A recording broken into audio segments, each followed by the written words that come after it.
Проблема за 10 дена го откриха при мене, буквално накрая. Тогава го пуснаха на хемодиализа, което е още по-страшно. Чаках след 10 дена да ми се роди дете. Точно когато той се разболя, аз тогава раждах големия ни син. И така се наложи аз да съм в Пазарджик по спешност в болницата, жена ми тук да ражда. Не беше много приятно. Защо даже. Така разказват за онези тежки дни на бъбречна недостатъчност и последвалата хемодиализа за Варин и Деси. Днес всичко това е зад тях и двамата родители на двете прекрасни момченца са щастливи. И всичко благодарение на трансплантацията и на волята за живот на Заварин. За да се стигне до щастливата развръзка обаче били необходими пари непосилни за младото семейство.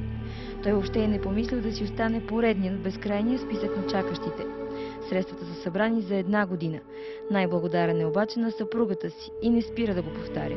Благодарение на нея и на сина ми голямия, така аз имах надежда за живот и през целите тия 2 години и половина, докато бях на диализа, бях така оптимист, че ще се оправят нещата, че всичко ще бъде пак така нормално и така стана.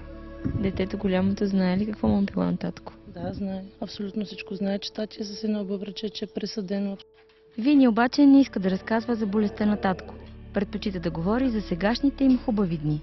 Той ти подава царевица, аз игра с приятелите. След като трансплантацията вече е факт и най-страшното е минало, Заварин първо се обажда на съпругата си. Когато го посрещнахме, думите му бяха: прегърна сина си и каза: тати, ти ли ме спаси? След като новият бъбрек започва да върши своите функции, животът става по-хубав. 2 години и половина след трансплантацията решихме да си имаме детенци. Направих консултации там с лекарите диспансера в София. Казаха, че няма никакви проблеми и ето, той на 1 година стана жив и здрав. Дай Боже все така да е. Да, жив и здрав най-вече той, защото без него сме нищо. И живота е пак както беше. Хубав.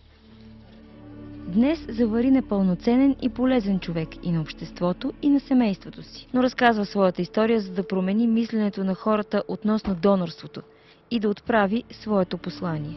Просто искам така един апел да направя към всички хора, да помислят, че могат да спасят други хора.